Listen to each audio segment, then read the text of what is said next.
I'm Julia Cosgrove, Vice President and Editor-in-Chief of Afar, and welcome to View from Afar, a podcast that spotlights the people and the ideas shaping the future of travel. In this special series, I'm coming to you live from ILTM, one of the most important travel shows that happens every year. ILTM stands for the International Luxury Travel Market, and the show takes place in a fittingly luxurious city, Cannes, France. The conversations that happen here influence how we think about travel for years to come. Afar co-founder Joe Diaz and I sat down with leaders across the travel industry, from visionary hoteliers to destination innovators, to discuss the trends, challenges, and ideas that are driving hospitality forward. This is our last View from Afar episode from ILTM Cannes, and we're ending on a note that is especially meaningful to me and to Afar. I'm talking to Leo Giddis, founder and owner of Nayara Resorts. Leo has built one of the most admired hospitality brands in Central and South America, with lodges in Costa Rica, Panama, and Chile that are as much about sustainability as they are luxury. His hospitality projects have included large-scale efforts that have restored native rainforest habitats and wildlife, including the sloths that now live in Nayara's rainforest canopy in Costa Rica. He's also launched community programs that provide housing and jobs to women near his resorts. At Afar, we've always covered values-driven companies and championed sustainable travel brands like Nayara, so much so that we spent the past several years working towards becoming a certified B Corporation. Late last month, we got word that we had been certified.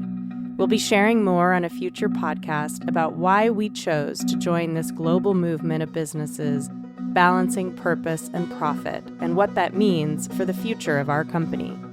For now, please enjoy this moving conversation with Leo, who shares how he approaches environmental stewardship and social impact, and what's next for him and Nayara.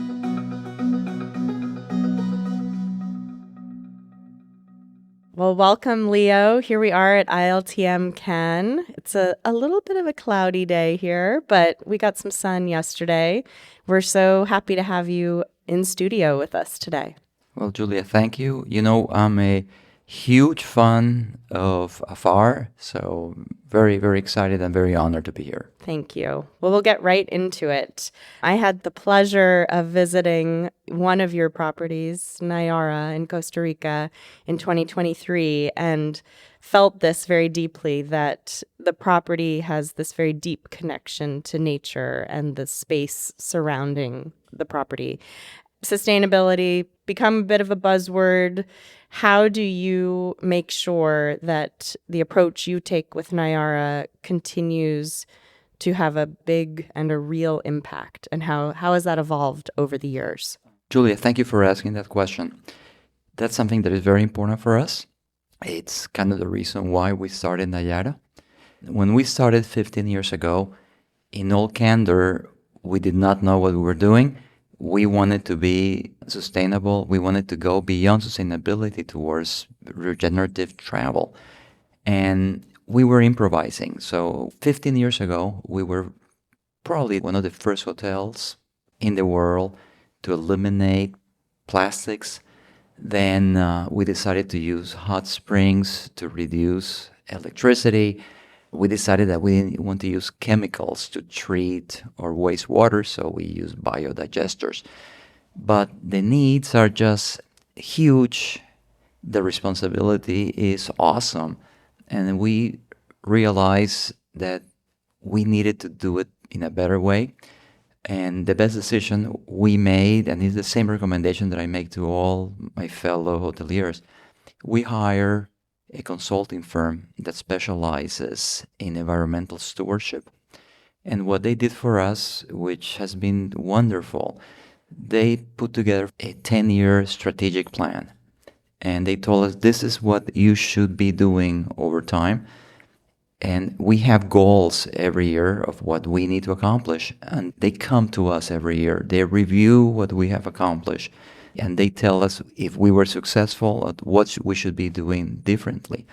So I would say that not 100% because of them, but with their help, we've been able to undertake more important projects. You were at Nayara Tented Camp a few years ago, so you know that that was a mountain that had been totally devastated by cattle ranchers, and then it became a milk processing plant, and they had basically destroyed absolutely everything. We made the decision that we wanted to bring back the rainforest. That was a very big project for us. It took 10 years, and we planted over 40,000 trees, which you had an opportunity to see. And what's incredibly rewarding for us, when we bought that little mountain, there was zero wildlife. There was nothing. There was not even grass. I didn't understand how the cows could survive on that mountain. Now, I cannot say that we have a mature rainforest, but we're getting there. And probably the most important part is that now we have a healthy ecosystem. We're full of birds, we have monkeys, we have sloths. None of that existed. We also, with their help, design an island off the Caribbean coast in Panama, which is 100% off grid. We generate our own power using solar panels. We collect rainwater, which we purify for water consumption. In the Atacama Desert, we have a hotel in the only oasis in the Atacama Desert, and the government does not provide utilities there. So when we got involved, there was a huge diesel plant that threw in the atmosphere, if I remember correctly, almost 2 tons of carbon. We're very proud that we have decommissioned that generator, and now we use solar panels. We went from 2 tons of carbon to 300 kilograms this year. Next year, we're going to be 0. All of our properties in Costa Rica are carbon neutral. Our property in Panama just got what's called the S certification. It's the highest ecological certification that the government of Chile provides, and I believe we're the only luxury hotel in all of Chile. Congratulations. That's admirable. And you've got the 10-year project keeping you honest and holding you accountable, it sounds like. Absolutely. And again, I recommend to anybody that cares about this to do the same. I mean, this is too important for you to improvise. Yeah. I mean, the reforestation efforts, the rewilding efforts. One other piece I thought was just amazing when I visited was what you were doing for the local communities and specifically women in the communities. So I'd love to hear a little bit about that. That's one of the most important things that we do, and it's kind of the reason why we are in this business. Let me start with something that is very close to my heart. All of our resorts are located in rural areas. And one really big issue in rural areas is that there are not a lot of jobs. And what happens is a lot of people, and this happens where we operate our resorts, but I think it happens all over the world. And what happens is that people go to the cities in search for work. And in most cases, unfortunately and very sadly, people that go to the cities end up, I don't want to use the word slums, but that's kind of what happens. They end up in the least desirable areas in those big cities, in those big urban centers, and they become very vulnerable, very susceptible to crime. And I've met so many people over the years, people that work with us, that tell me, my father went to the city looking for work, and he never came back. We grew up without the fathers. And that happens more often what you can believe. What we do in these rural areas is we give priority to hire people from the local communities. And we believe that working in a hotel is not something that you do on a temporary basis. Unfortunately, many hotels, because our business is so seasonal, hire people on a temporary basis. We've never done that. We never will. Our jobs are full-time jobs, And we believe in creating opportunities for people to grow personally and professionally. And the idea is that working at our hotels is an opportunity for people to grow. We provide well-paying jobs and lots of opportunities. I did not answer your question, which I'm going to do now. I don't like to say anything bad about any company in our space, but something that has happened, the downside of tourism is that in many remote locations, people that own apartments and homes, little houses that they rent to the people that work in those communities, the owners of these houses and apartments no longer want to rent them to the locals because they make much more money doing short-term rentals, like Airbnb. And in many, many rural areas, there's a real housing crisis as a result of that. We realized that was happening, especially where we are in Costa Rica. And a lot of people that work with us were getting evicted from their homes because the owners wanted them out so that they could do things like Airbnb. Something that we realized is that we just couldn't fix this problem piecemeal. So a project that we're doing that is probably one of the most exciting things we're doing, we bought a large piece of property close to the hotel. It's a big parcel. We're subdividing it, bringing water and sewer, and we are going to provide these lots to the people who are in most need at our hotels in Costa Rica. It is incredibly sad that the people who are the most vulnerable, the people who are most in need, are women that in many cases have been abandoned by boyfriends or husbands. They have children. And in many, even though I just said that we pay well-paying jobs, they still struggle as much as we try that not to happen. And so what we're doing is we're allocating these lots to the people who have the greatest need, who happen to be those women. And we have also teamed up with a local bank in Costa Rica, and we told the bank, this is not a for-profit venture, this is a social project. So they are providing subsidized mortgages. The most important part about what we're doing, this is not a retention tool. And these mostly women that are moving into the community know that once they sign the dotted line, they can quit the following day. It's their home for life.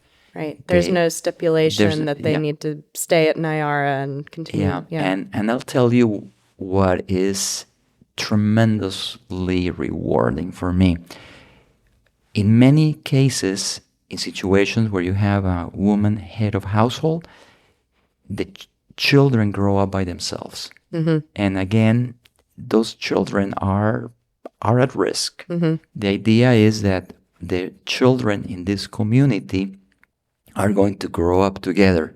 And hopefully, I think they will be much safer because of that. Our idea is, this community, it took us a long time to launch it because in Costa Rica it's very difficult to develop anything because the environmental laws are very stringent. But now we started construction finally. And the idea is that once we do this, we will continue doing it so that we can provide housing to people who are really in need. The reason why I like to talk about it, and I'm very thankful that you asked me this question, because you have a huge megaphone that we don't have. I sincerely believe that most, not only hoteliers, most business people have the ability to do what we're doing. Yeah. We are too small to be able to make a difference, but I think together, business people around the world, we can do it, and we can really alleviate this housing crisis that is so prevalent in rural areas.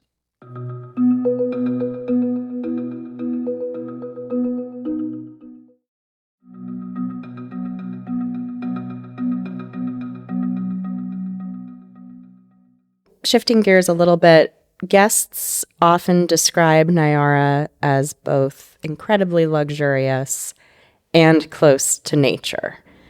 How do you design for that? And tell me a little bit about maybe the little creatures that you might sometimes find skittering across your floor in the tent?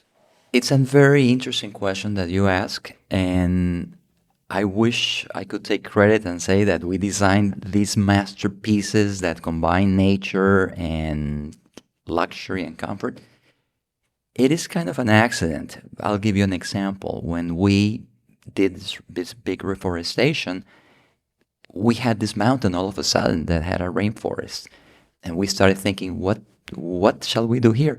And we decided to build our tented camp in the middle of this forest. What happens, and you saw it, because there's so much wildlife, our guests staying in the tents, all you have to do is open your window and you see all kinds of birds, monkeys, sloths. And we are also very, very lucky. In Costa Rica, all of our hotels overlook this active or semi-active volcano, the Arenal volcano. Something that we did is we bring the hot springs from the Arenal volcano mostly via gravity. Sometimes we can when it doesn't rain. So especially in Nayara Springs and Tented Camp, you step outside your balcony and you have a plunge pool fed by hot springs that flow from the Arenal volcano 24/7. In Panama, we just finished a spa that sits 50 feet over the jungle canopy. In Atacama is one of the driest deserts in the world, and drier than the Sahara Desert. And one of the advantages of such a dry climate is that it's ideal for stargazing, and that's why you find a lot of the most important observatories around the world are located in the Atacama Desert. What we did, we created our own observatory. So we have an open air observatory in the hotel. We have a guy that is a quasi-astronomer. So we help guests understand what they're seeing in the sky. So we take advantage of the amazing nature that surrounds all of our hotels. The nature is the luxury in many ways. Absolutely. So you've expanded from the Costa Rica properties into Panama and Chile, and I know you've got more in the pipeline. What guides your choice of the next location? And flip side, how do you ensure that you're preserving the ethos of Nayara, as the portfolio grows? Another very good and tough question to answer. It's one of the most difficult decisions that we make. We are very, very fortunate that we have lots of opportunities. We look for places of extraordinary natural beauty, cultural history, anthropological richness. And that's how we've ended up in all of these locations where we are. In terms of how we preserve our ethos, I think it has to do with our relationship with the communities where we operate. Part of our philosophy, and we're very, very, very strict about this, whenever possible, we procure everything from the local community. But the idea for us is not only to help the people that work with us, but also to raise the standard of living in the communities where we operate. Most of the communities where we are not well off because they tend to be a little remote. For us, it's a partnership with the communities where we are, and they see us as a force for good. Yeah, and you feel that as a guest. All right, so this is going to get a little philosophical, which we both love. What does meaningful luxury look like to you now? And how do you think, as sort of the next generation of travelers are coming up, how do you think they're changing that, if they are at all? What does meaningful luxury look like? It's interesting. I perceive how travelers have changed. I remember the days when luxury travel meant extravagance and hedonistic luxury. Luckily, things are changing, and I see it very, very much with the guests that come to our resorts. I try to speak with guests when I'm at the property, and what they mention to me is they're looking to connect. They're looking to connect with nature, with place. They want to learn about the history and about every location where they go. They actually want to connect with themselves. Yeah. I guess another way of saying it, travelers do not want to escape from the world. They want to engage with the world, but in a safe, sensitive way. And I love to speak with the people that work in our reservations department. And I always ask them, when guests call you, what questions do they have? And you would expect guests to ask, what's the rate, what's included? But that's not what they ask. They want to know what each one of our resorts is doing to improve the world. And that happens especially with the younger generation. It's interesting. They come to our resorts because of AFAR and other publications. It's known what we're doing for communities, for the environment, and guests want to be part of that story. I always tell my fellow hoteliers, nowadays, Julia, everybody is green. The amount of greenwashing is crazy. But I tell people, don't just talk about it, do it.